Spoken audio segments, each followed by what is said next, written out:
For weeks ago in Rome, she walked off the court defeated in straight sets. The scoreboard read 6-4, 6-3, and for most people watching, the conclusion felt obvious. Alexandra Eala had talent, yes. She had flashes of brilliance, absolutely. But against the very best players in the world, against proven champions under the brightest lights, there was still a gap. A real one. That was the story tennis fans believed. Then Berlin happened. And now the entire sport is trying to process what it just witnessed. Because what Alexandra Eala did against Elena Rybakina wasn't just an upset. It wasn't even just revenge. It was the kind of performance that changes how a player is viewed forever. The kind of match that takes someone from dangerous outsider to legitimate threat in the eyes of the entire tennis world. And the craziest part? For the first 25 minutes, it looked like none of this was going to happen at all. Rybakina came out looking exactly like the player everyone feared she would be. Calm, ruthless, efficient. Her serve exploded off the grass like a weapon specifically designed for the surface. Ace after ace. Free point after free point. The world number 2 looked completely in control, and the crowd inside Berlin's Steffi Graf Stadium could feel it immediately.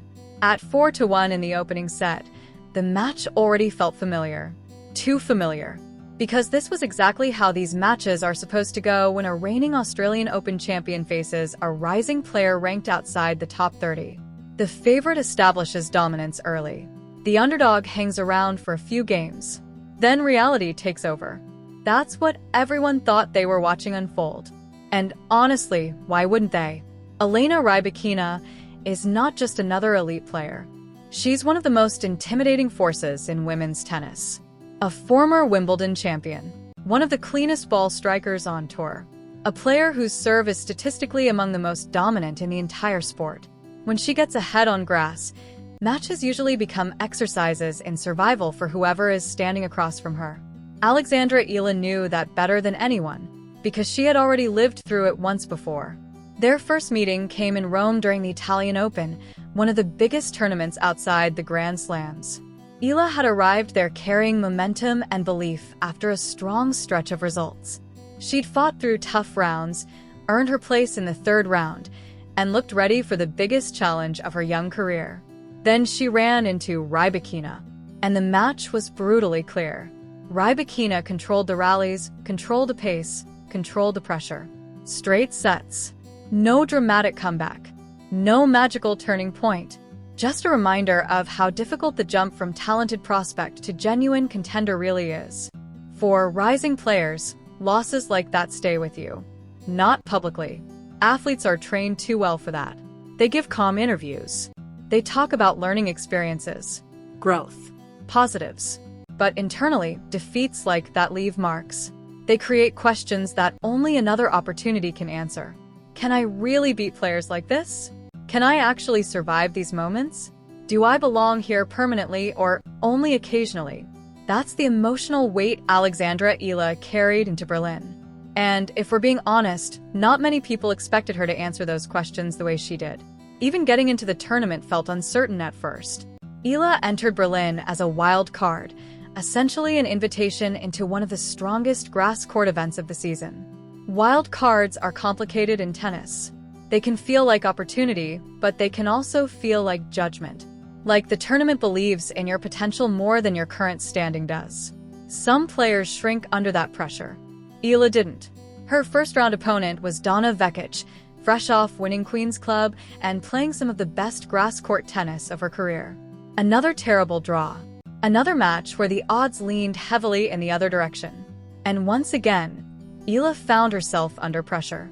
She lost momentum early, faced triple break point while serving for the match, the kind of moment where nerves usually take over. But instead of collapsing, she saved all 3 break points and closed the match with fearless tennis.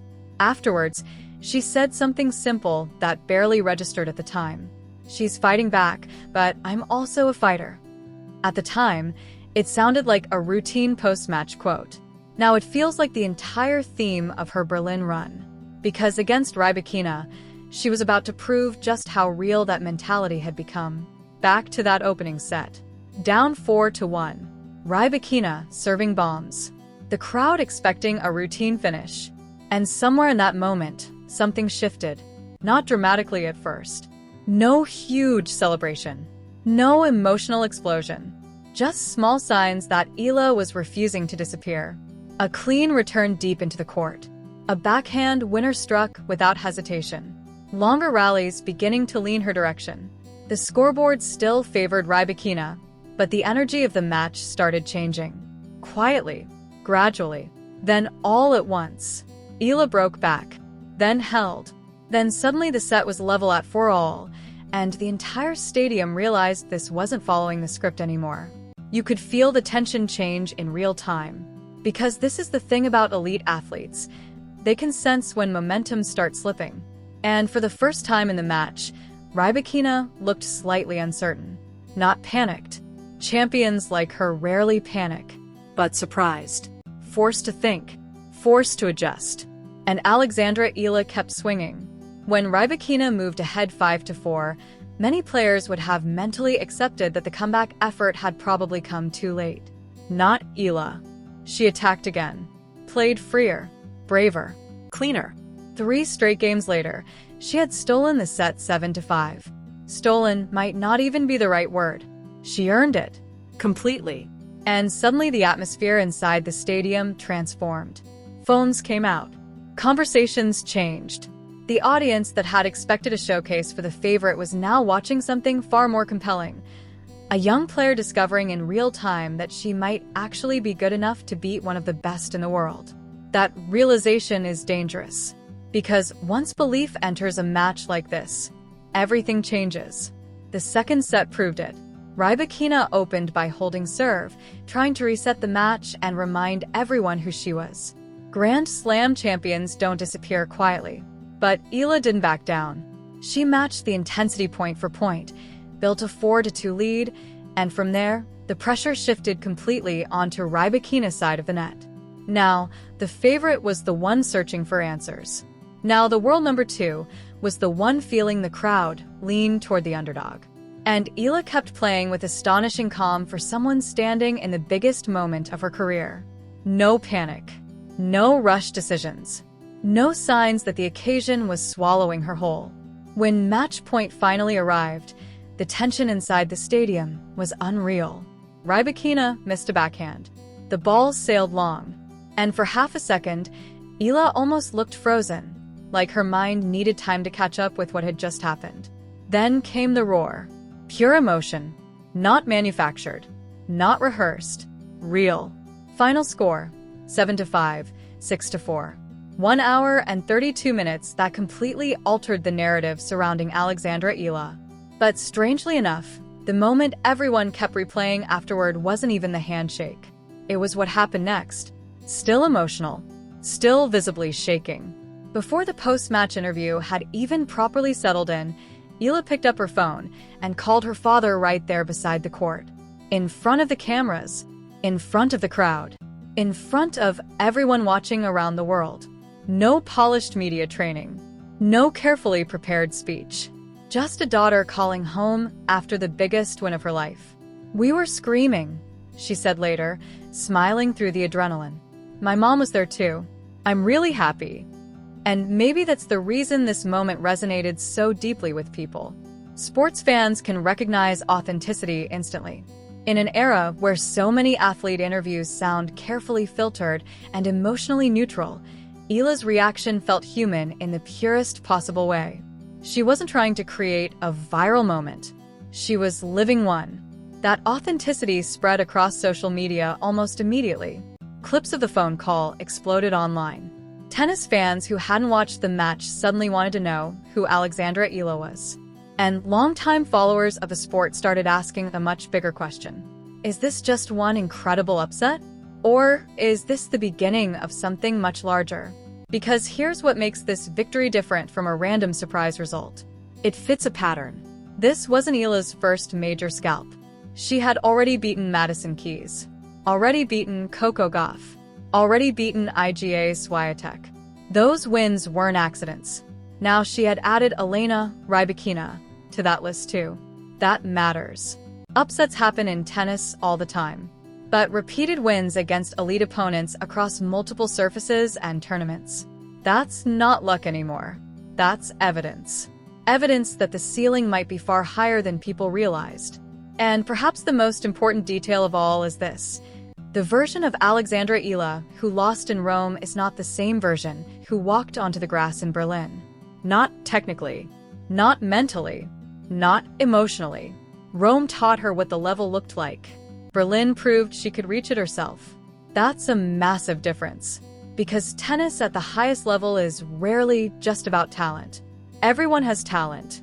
What separates contenders from everyone else is belief under pressure. The ability to stay brave when the match starts slipping away. Down 4-1 against the best server in women's tennis on grass, most players start protecting themselves emotionally from disappointment. Alexandra Eala attacked harder.